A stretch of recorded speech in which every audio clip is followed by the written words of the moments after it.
প্রচণ্ড গতিতে ছুটে চলছে নীল রঙের পিকআপ ভ্যান আর মোটরসাইকেলের বহর। তাদের পেছনে উঠছে মরুভূমির ধুলোর ঝড়। প্রথম দেখায় মনে হতে পারে এ যেন কোনো সাধারণ পরিবহন কাফেলা, কিন্তু বাস্তবে এগুলোর ভেতরে রয়েছে হাজার হাজার লিটার অবৈধ জ্বালানি তেল।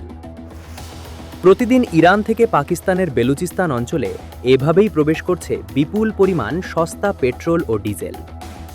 সাম্প্রতিক মধ্যপ্রাচ্য সংকট, মার্কিন ও ইসরায়েলি হামলা এবং আঞ্চলিক অস্থিরতার পর এই চোরাচালান নেটওয়ার্ক আরও সক্রিয় ও বিপজ্জনক হয়ে উঠেছে।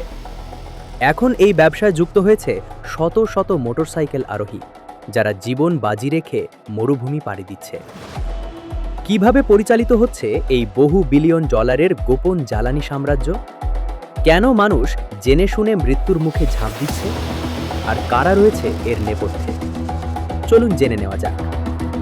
এই পুরো চোরাচালান চক্রের মূল ভিত্তি হল অর্থনীতি এবং ভূ রাজনীতি।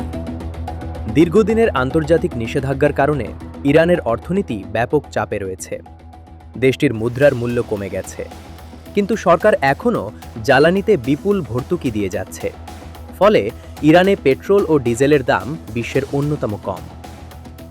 অন্যদিকে পাকিস্তান দীর্ঘদিন ধরে অর্থনৈতিক সংকট, বৈদেশিক মুদ্রার ঘাটতি এবং জ্বালানি মূল্যবৃদ্ধির চাপ মোকাবিলা করছে। ফলে দুই দেশের তেলের দামের মধ্যে তৈরি হয়েছে বিশাল ব্যবধান। সাম্প্রতিক সময়ে হরমুজ প্রণালী ঘিরে উত্তেজনা বৃদ্ধি পাওয়ায় আন্তর্জাতিক বাজারেও জ্বালানির দাম ঊর্ধ্বমুখী হয়েছে। আর এই মূল্য পার্থক্যই জন্ম দিয়েছে সীমান্ত জুড়ে বিস্তৃত এক বিশাল কালোবাজারির।